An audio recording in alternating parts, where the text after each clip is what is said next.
man, I just made a really rookie mistake.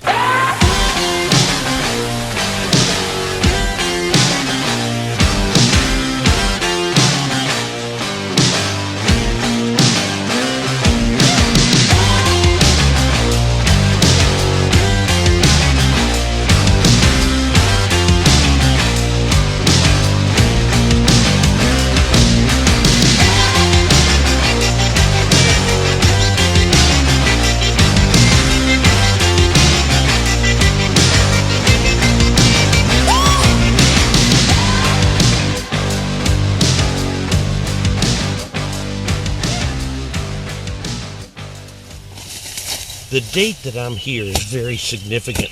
It's June 1st, 159 years ago to the day. On June 1st, 1864, the Battle of Cold Harbor was just beginning. Over 18,000 casualties, both northern and southern, were suffered on the very ground that we're at today.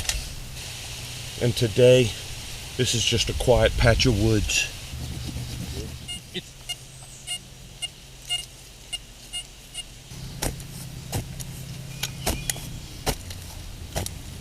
All right, that's just a little piece of lead, maybe a modern bullet, maybe a buck.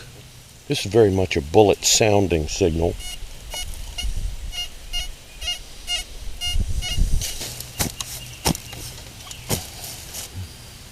Oh, looky there. All right, there's our first Civil War bullet of the day. 3-ringer. Maybe dropped. This isn't a great signal.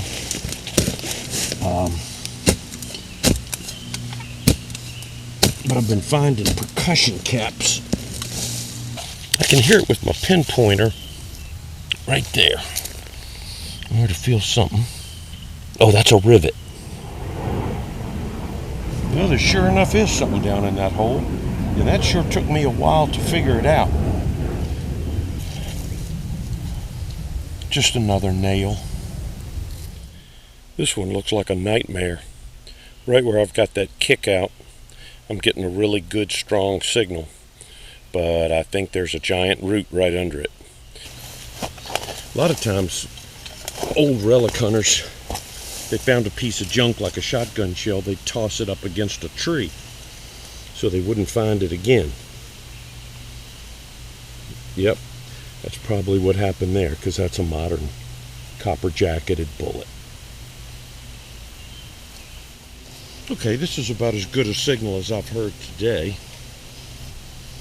I'd say that's going to be a period target.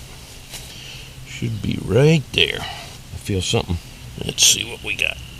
Yeah, it's going to be a bullet. And it's going to be another 3-ringer. Very cool. I was ready to close this hole up, but I hear a very faint signal still. And what do we got? Another nail, I'm sure. All right, that's a tiny little bit of nail. There's definitely something down here. I may have to cut that big root because it feels like there's another one underneath it. Whoa, do I feel it? I feel something. That feels like a bullet. Here we go, another dropped 3-ringer. Let's see if I hear anything else. Nope, quiet as a mouse, so I don't think I've got a group of anything down here. Okay, here's a little relic hunting lesson. I was getting a very iffy signal, and it sounded like it was on just barely this side of that small poplar sapling, and I wasn't hearing anything. But there is something in the hole, and it's directly, perfectly under that sapling. So sometimes, in this case, here you got a signal right under the sapling, but you can't get your head directly over it. Okay, man, she's right under that poplar. That is one heavily mangled bullet. Look at that. I'm not even sure what that is. That might be an infield. But look how mangled that thing is. That's close quarter fighting without a doubt. To mash up that bad. That thing was fired from close range. So there you go. I would have missed it. It wasn't a good signal because I couldn't get my head directly over it. It was right under that poplar. I got a decent sounding signal here. I would not say it's great, but it's not awful either. It definitely sounds trashy now. A little buck, almost for sure, out of a bucking ball, Civil War bucking ball. Could be modern, but... All right, out of all the holes I've dug today, this has been the ugliest signal that I decided to pursue. But I've been digging bucks and a few bullets, so I decided to try it. I'm not sure. That doesn't sound right. Oh, there's something. Oh, looky there. Oh, it's a round ball. I haven't found many round balls in here.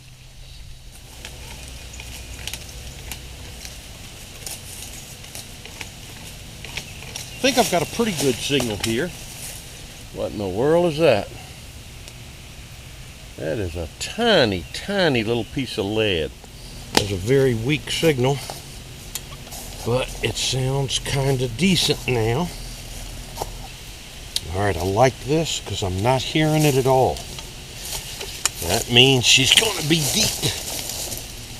And on this particular farm, I love deep targets. Oh yeah. Let's see if we can find a bullet or something even better. I feel it. Yep, I see white. Oh, look. I haven't found one of these in a very, very long time. Nice. That's a bullet in wood. And you might ask, why such a small, tiny piece of wood? Normally, if you find bullets in wood in a trench, this is the bullet being stopped by the logs that they would pile up on top of the trench or in front of the trench.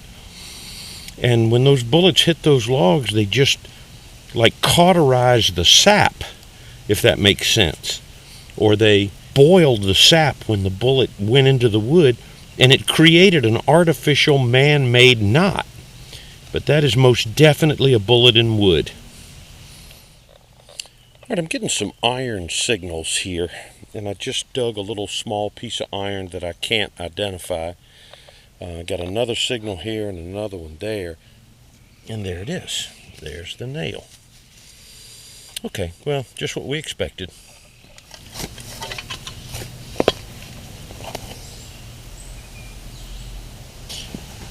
It's amazing. I mean, this is all of my life. This has been such a rural country spot.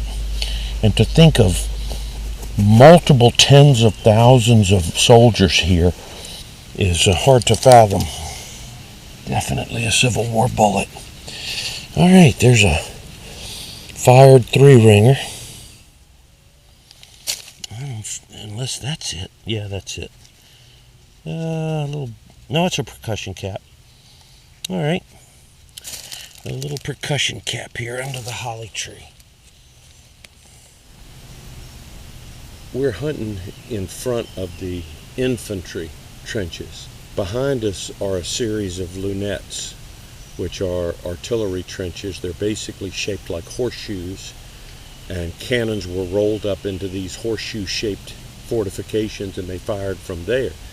And then out in front of the artillery trenches were infantry trenches to keep the enemy from overrunning the cannons. They'd have to get through the infantry trenches before they could get to the cannons. But that meant the cannons are firing over the heads of the infantry that's literally maybe 50 or 75 yards in front of them. That must have been a terrifically frightening experience, to have those big cannons blazing 75 yards behind you, knowing those cannonballs were just going right over your head, and those exploding artillery, if one of them didn't function correctly and it exploded over your head, you were in deep trouble. Pinpointer says the target is right down here. There it is. I'm not sure what that is. Yeah, it's a 3-ringer, probably dropped.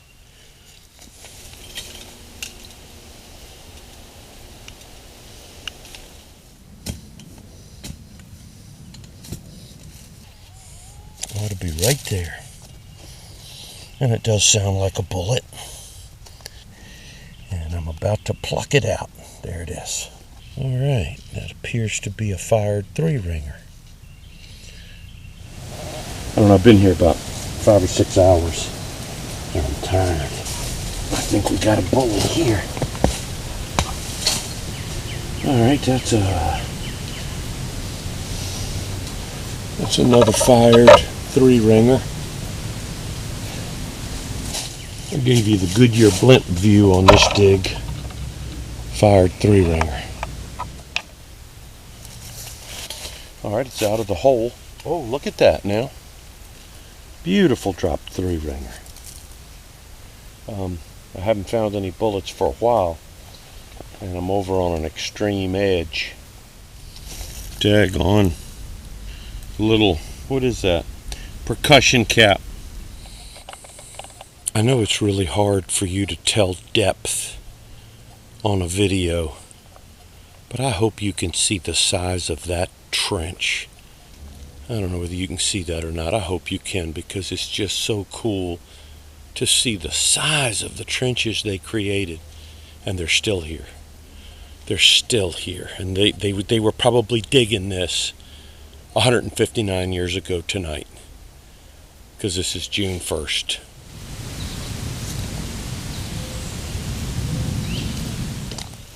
Haven't dug anything for a while, but that's a good signal. Uh-oh. Looky there. That's nice. Another 3-ringer. Pretty shallow too. It's getting late and I probably need to go.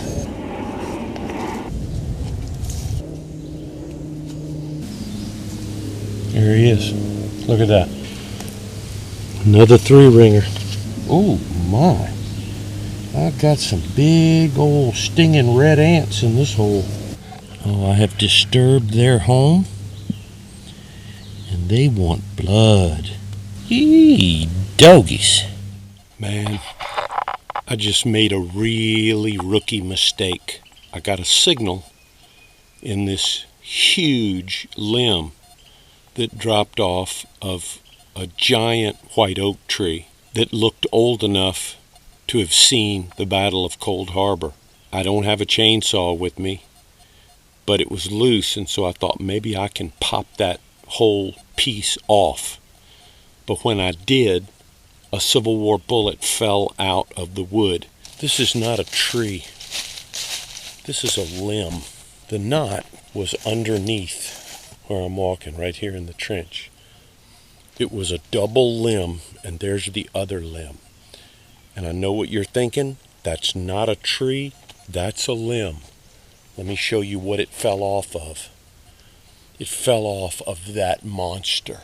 And maybe you can see the hole up there where it fell off of. There's no way two of us could put our arms around that tree.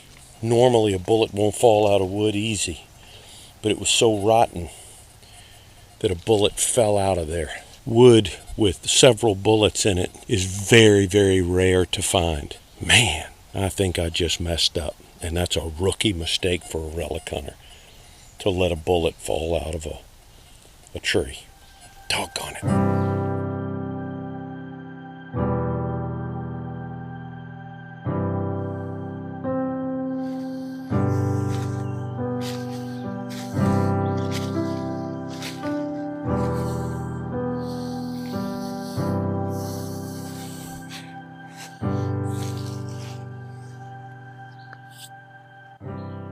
For me, there is very little more relaxing than to be sitting in these trenches, deep in the woods, all alone, and thinking about how fortunate I am to live in this country in the time that I live in it. Soldiers from many places were in these same trenches, but it was not peaceful like it is now. There were soldiers who had come up from North Carolina to fight for their homeland and the only way of life they knew. And there were soldiers who were here from New York and Vermont and Michigan, who had come south to fight to preserve the Union. There were soldiers from Virginia in these trenches, and they were making their stand on their land and their ground. I love it here. And there are so few private places left with trenches like this. Trenches that most people don't even know exist. They're relatively undisturbed. When the soldiers left, they simply walked away. And forest grew up. These earthworks were just left. That's one of the reasons why it's so profound for me to walk along and find some of the things that they left behind and to contemplate their fate and to think about how fortunate and how lucky I am, not just to be able to walk among these earthworks and relic hunt around them, but also to live in the greatest country in the world.